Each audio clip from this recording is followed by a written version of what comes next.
Academy. नमस्कार दोस्तों, आज के सेशन के अंदर एक बहुत इंपॉर्टेंट टॉपिक के ऊपर मैं शुभेंद्र चौहान आप लोगों के साथ में चर्चा करने वाला हूं। आज के सेशन में बात करने वाले हैं हीट बजट के बारे में, जिससे आपको समझ में आएगा कि कैसे धरती से आप दूर जाते हो तो तापमान कम होता है, जबकि आप सूरज के पास जा रहे हो फिर भी तापमान कम क्यों हो रहा है। तापमान तो बढ़ना चाहिए। एक और लॉजिक यहां पर यह भी दौड़ता है कि क्यों इक्वेटर वाले रीजन पे गर्मी होती है और पोल वाले रीजन पे ठंड। एक और सवाल दिमाग में यह भी उठता है कि इतने सालों से धरती सूरज की रोशनी ले रही है तो अभी तो बहुत गर्म हो जानी चाहिए थी, क्या एनर्जी ले रही है फिर ये जब ये गर्म ही नहीं हो पा रही है?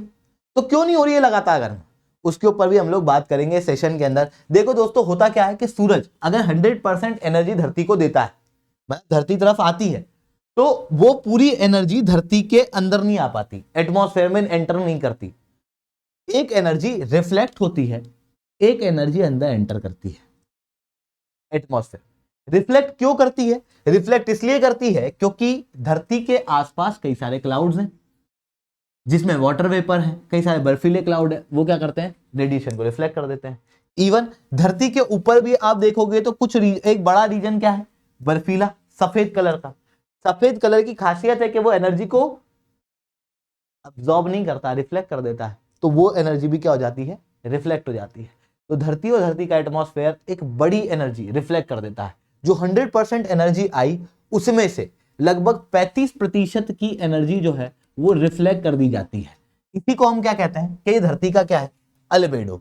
अब जो धरती की रेडिएशन धरती के एटमॉस्फेयर, सूरज की रेडिएशन धरती के एटमॉस्फेयर में एंटर की, वो कितनी बची?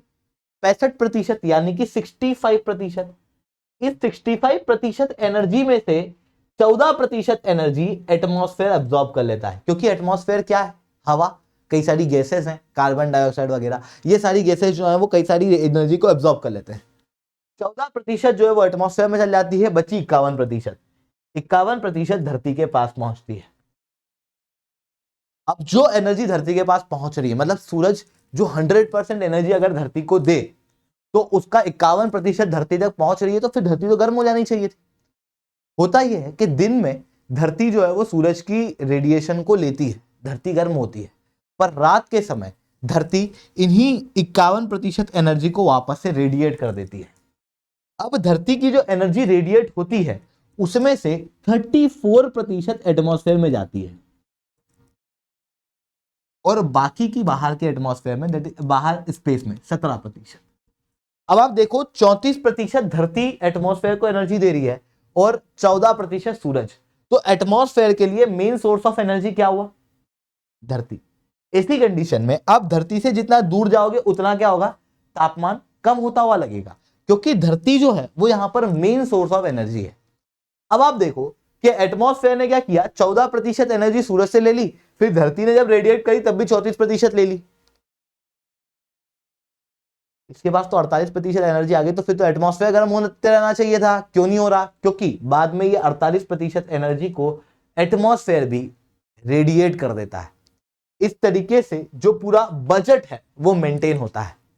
दिन के समय अगर आप देखोगे तो सुबह 6 बजे से शाम की 4 बजे तक धरती जो है वो एनर्जी को लेती है सूरज से। सबसे ज्यादा एनर्जी जब सूरज से आती है वो लगभग 12 बजे के आसपास आती है, किसी भी रीजन में, जिस रीजन में 12 बज रहे हो वहां पर, वो परछाई के अनुसार बता रहा हूं। फिर 12 बजे के बाद सूरज की रोशनी जो है, एनर्जी जो है वो कम होती हुई दिखाई देती है। पर तापमान, जैसे आप देखोगे, अगर मैंने गैस चालू किया, ये तपेला है, इसके नीचे गैस चालू किया और गैस की शुरुआत में स्पीड तेज कर दी, तो क्या तपेला सबसे गर्म होगा? क्या नहीं। आपने तेज करने के बाद फिर कम कर दी, धीरे धीरे करके तपेला जो है वो गर्म होता रहेगा। फिर आपने क्या कर दिया? बंद कर दिया। तो अगर आपने 2 मिनट बाद स्पीड को बहुत तेज से कम कर दिया, फिर उसके बाद में आपने कम स्पीड पे 3 घंटे तक चलाया, तो आप देखोगे कि लगभग 5 घंटे बाद तपेली का तापमान सबसे गर्म था। समझ पा रहे हो उस चीज को? आपने जस्ट गैस चालू किया उस समय पर पानी सबसे तेज गर्म नहीं होता, थोड़े समय बाद होता है। मतलब हीट दी तो इमीडिएट तापमान नहीं बढ़ता है। वैसे ही सूरज की जब रोशनी सबसे ज्यादा 12 बजे आती है तो तापमान सबसे ज्यादा नहीं होता, तापमान आपको सबसे ज्यादा भारत के अंदर या धरती के ऊपर मिलेगा वो 3 से 4 बजे के आसपास मिलेगा। फिर 3-4 बजे के बाद क्या होता है कि धरती की रेडिएशन ज्यादा जाने लगती है, और जब धरती से रेडिएशन ज्यादा जाने लगती है तो धरती का तापमान फिर ठंडा होने लगता है और रात तक वो बिल्कुल ठंडा हो जाता है। अब आप इसका एक और पर्सपेक्टिव समझना, ये तो मैंने आपको वर्टिकल पर्सपेक्टिव बताया, अब हॉरिजॉन्टल पर्सपेक्टिव समझना। देखो सबसे ज्यादा सूरज की रोशनी कहां आती है? इक्वेटर। दूसरा पोल। पोल जो है वहां पे बहुत कम एनर्जी आती है, एनर्जी नहीं आती एक तरीके से, ठीक है। अभी धरती क्या कर रही है, ये यहां पर जो एनर्जी प्राप्त हो रही है, धरती एनर्जी को रेडिएट कर रही है। इवन कंडक्शन भी हो रहा है धरती की एनर्जी का, कैसे? यहां पर एटमॉस्फेयर के अंदर।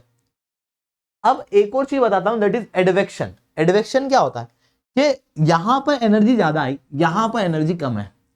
तो आपने ये देखा होगा कि इक्वेटर अगर गर्म है तो यहां का तापमान जो है वो इधर जाता है, मतलब ये जो एनर्जी है ये इस तरीके से जाती है। कैसे? हेडले सेल, फेरल सेल, इन सब के माध्यम से, जिसके कारण से धरती पे एनर्जी इक्वेटर से पोल की तरफ मूव करती है, क्योंकि ये रीजन गर्म है, ये रीजन ठंडा है। इसे ऐसे इमेजिन करो कि यहां पर एक गैस है, उसके ऊपर आपने चम्मच रख दी, तो ऐसा नहीं है कि चम्मच का यही भाग गर्म होगा, धीरे धीरे करके चम्मच का ये भाग भी गर्म होने लगेगा। ऐसी कंडीशन में एनर्जी चम्मच के अंदर कैसे ट्रेवल करेगी? ऐसे, है ना? तो वही चीज हम लोगों को धरती के अंदर यहाँ पर देखने को मिलती है। आई होप आपको इतनी बातें जो है वो समझ में आई होंगी। लेक्चर अच्छा लगा हो तो लाइक करना, लेक्चर बहुत अच्छा लगा हो तो नीचे साथ रिटर्न कमेंट करना। यूपीएससी सीएससी की तैयारी करना है, इंडिया के टॉप एजुकेटर से ऑफलाइन क्लासेस के अंदर दिल्ली करोलबाग के अंदर पढ़ना है, मुखर्जी नगर के अंदर पढ़ना है, प्रयागराज के सिविल लाइंस के अंदर पढ़ना है, तो अनअकैडमी की ऑफलाइन क्लासेस इन सारी जगहों पे खुल चुकी है।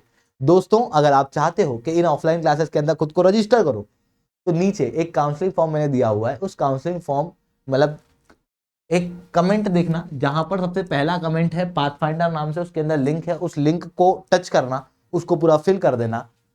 उसके बाद आपको मेरे लेक्चर की पीपीटी पीडीएफ फिल करते से प्राप्त हो जाएगी। साथ में मंथली करंट अफेयर्स की अनअकैडमी की मैगजीन फ्री ऑफ कॉस्ट आपको मिल जाएगी। साथ में आप लोगों को हमारी टीम रीच करेगी और उसके बाद में आपको वन ऑन वन मेंटरशिप देगी।